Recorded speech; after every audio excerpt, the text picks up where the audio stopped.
Assalamualaikum dan selamat sejahtera kepada rakyat Malaysia.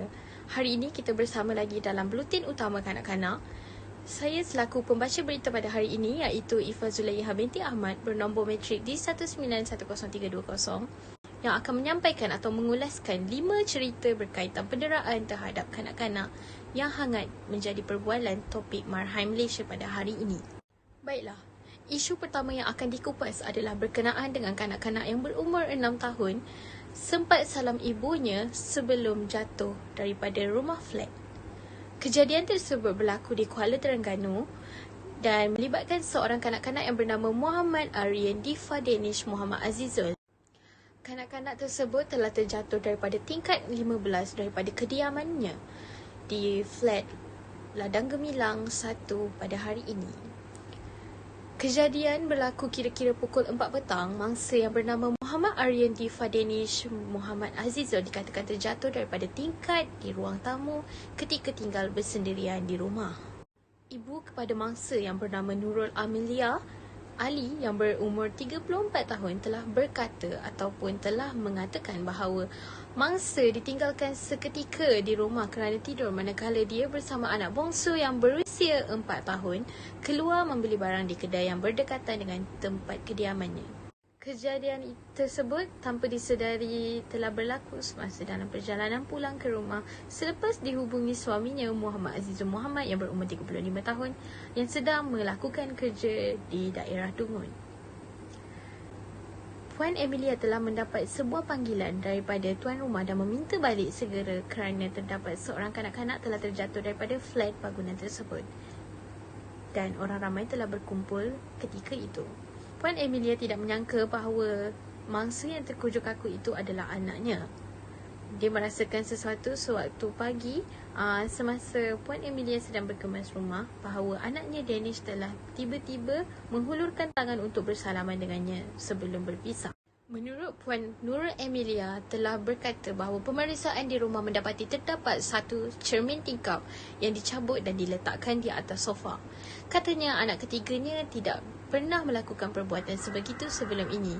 Lazimnya hanya menonton televisyen jika ditinggalkan di rumah bagi membeli makanan di bawah flat mereka. Katanya jenazah anaknya yang merupakan murid prasekolah di Sekolah Kebangsaan Ladang itu akan dikebumikan di tanah perkuburan di Jalan Kenanga di Batu Buruk di daerah tersebut.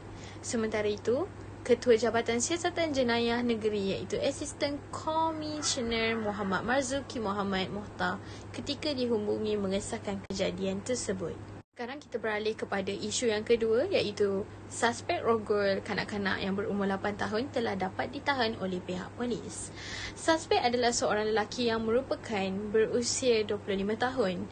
Ditahan ketika melalui jalan tuaran bypass pada tengah hari Khamis. Kejadian ini telah berlaku di sekitar Kota Kinabalu. Penerangan daripada salah seorang anggota polis telah mengatakan bahawa sekitar dalam pukul 1:30 tengah hari bertempat di tepi jalan tuaran bypass berhampiran dengan Wisma YLY Inamam Kota Kinabalu. Sepasukan pegawai dan anggota D9BSJ IPD Kota Kinabalu serta anggota Balai Polis Inamam telah menahan seorang lelaki dan merampas barang kes yang berkaitan dengan kes ini. Hasil soal siasatan awal telah dijalankan dan suspek mengaku bahawa dia telah merogol mangsa di kawasan pondok di hutan berdekatan dengan YLY Monkey Kitchen Inamam. Suspek juga telah mengaku bahawa memberikan wang sebanyak RM5 agar mangsa tidak memberitahu bapa mangsa pada hari Jumaat tersebut. Tambahan pula, ujian saringan awal kencing menunjukkan suspek adalah positif dadah jenis metafetamin dan suspek kini ditahan untuk siasatan lanjut. Habibie berkata pihaknya menerima laporan yang dibuat oleh bapa mangsa pada 25 November dan memberitahu bahawa suspek telah merogol anak perempuannya. Lebih kurang pukul 9:30 pagi, pengadu diberitahu oleh anaknya mangsa seorang lelaki suspek tidak dikenali telah merogolnya. Mangsa dilaporkan telah keluar dari rumah berseorangan untuk ke rumah makciknya dan yang tidak jauh dari rumahnya. Semasa dalam perjalanan balik ke rumah, mangsa telah ditahan oleh suspek yang meminta mangsa untuk mengikutinya dengan memberikan gula-gula. Habibie turut berkata suspek telah mengugut mangsa dengan sebilah pisau sebelum melakukan perbuatan merogol. Mangsa yang takut hanya dapat menangis di kawasan pondok tersebut dan kemudiannya suspek telah bertindak mencium mulut dan telah membuka baju mangsa sebelum memasukkan alat kemaluannya atau alat sulitnya ke dalam alat kemaluan mangsa. Selepas itu, mangsa kemudiannya telah dibenarkan balik oleh suspek dan suspek telah memberikan mangsa wang sebanyak RM5 agar tidak memberitahu kejadian ini kepada bapa mangsa itu. Siasatan awal di tempat kejadian mendapati kawasan tersebut merupakan kawasan hutan dan terdapat sebuah pondok yang disyaki digunakan tempat untuk para penagih dadah. Berita yang ketiga pula merupakan kanak-kanak yang meninggal dunia ditinggalkan lebih 4 jam di dalam kereta pengetua. Berita ini telah berlaku di sekitar Sungai Petani. Seorang kanak-kanak lelaki meninggal dunia selepas lebih 4 jam ditinggalkan di dalam kereta yang berkunci di sebuah tadika di Taman Ria. Mangsa yang berusia 3 tahun 11 bulan itu dipercayai terperangkap di dalam kenderaan yang dipandu oleh pengetua tadika berkenaan. Menurut Ketua Polis Daerah Kuala Muda, Asisten Komisioner Azli Abu Shah, ketika kejadian, mangsa berada di dalam kereta dengan keadaan pintu dan cermin tertutup serta tiada ruang untuk pengudaraan. Kejadian itu hanya disedari pada jam 12.15 tengah hari ketika pengetua mahu menghantar semula mangsa ke rumah. Guru kelas kepada kanak-kanak tersebut telah memberitahu pengetua yang mangsa tidak dapat hadir ke sekolah dan menyebabkan wanita itu terus menuju ke kereta miliknya yang diletakkan di tepi jalan dan mendapati mangsa dalam keadaan terbaring tidak sedarkan diri, kata Azli.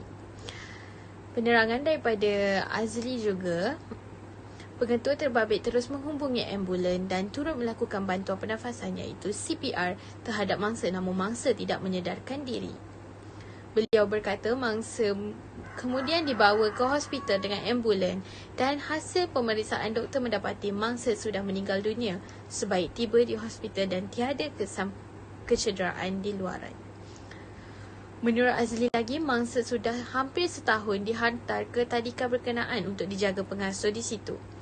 Sebelum Perintah Perkawalan PKPP, pengetua tadika iaitu 29 tahun itu akan mengambil mangsa dari rumah ibu bapa ke tadika pada hari Ahad hingga hari Khamis. Namun selepas PKP, hanya hari Selasa dan Rabu pengetua wanita itu akan mengambil dan menghantar mangsa, manakala hari lain mangsa dihantar oleh ibunya sendiri. Beliau mengatakan bahawa siasatan awal mendapati pengetua tadika itu mengambil mangsa di rumahnya di Taman Ria pada jam 7.45 pagi semalam. Beliau berkata bahawa ketika itu mangsa dalam keadaan sihat dan berada di tempat duduk di belakang bahagian kiri. Sebelum itu, pengetua terbabit juga turut mengambil seorang pelajar lain yang berusia 5 tahun dan diletakkan di tempat penumpang hadapan di sebelahnya.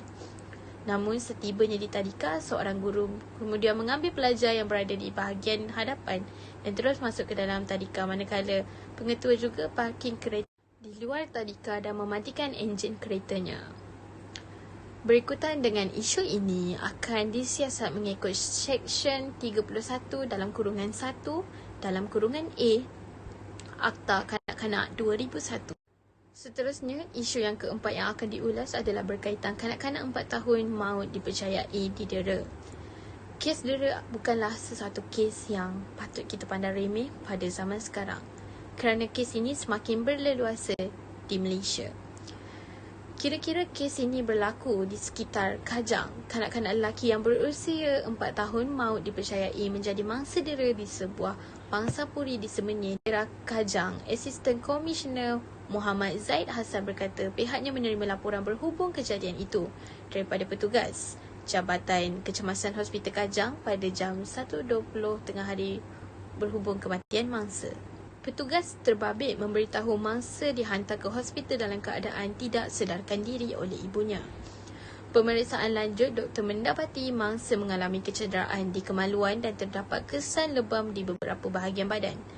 Siasatan awal polis, kejadian dera itu disyaki berlaku di sebuah pangsapuri di Semenyih di mana kanak-kanak itu dipercayai dipukul oleh teman lelaki ibu mangsa sehingga tidak sedarkan diri dan dikejarkan ke hospital. Muhammad Zaid berkata lagi, susulan itu polis menahan ibu mangsa berusia 31 tahun yang tidak bekerja dan suspek lelaki yang berusia 28 tahun yang bekerja sebagai penarik kereta pada jam 5.45.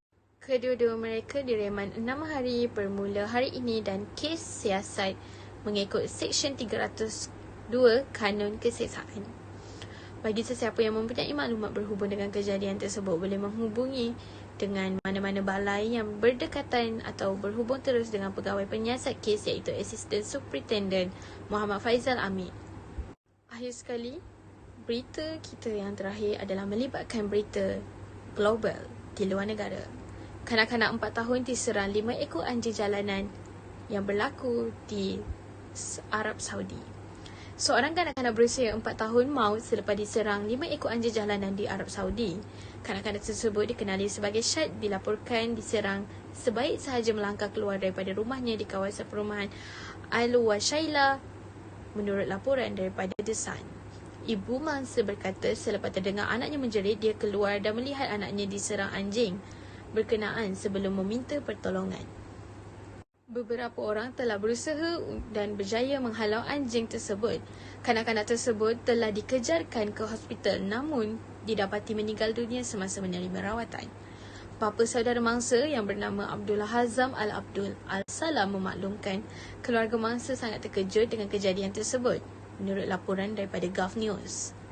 Beliau telah mengatakan bahawa anak saudaranya telah dikejarkan ke hospital berdekatan pada jam 5.30 petang dan petugas kesihatan memberitahu mereka bahawa dia dalam keadaan stabil. Dan kemudian mereka terpaksa menunggu di luar hospital sebagai langkah keselamatan akibat COVID-19. Namun pada jam 7.50 malam, mereka diberitahu bahawa kanak-kanak tersebut meninggal dunia. Tambahnya lagi, kawasan perumahan tersebut sudah lama mengalami masalah dengan haiwan jalanan yang berkeliaran dan ia diendahkan oleh pihak berkuasa tempatan.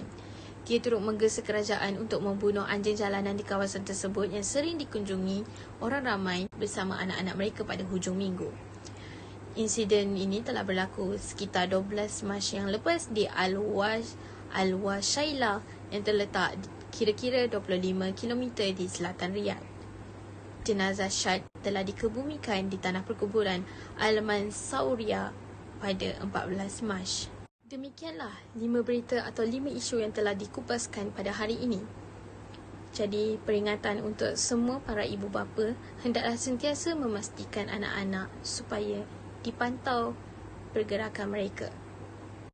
Saya, pembaca berita hari ini, iaitu Ifah Zulaiha binti Ahmad, memohon maaf atas segala kesalahan tutur kata. Sekian, terima kasih dan selamat malam. Assalamualaikum.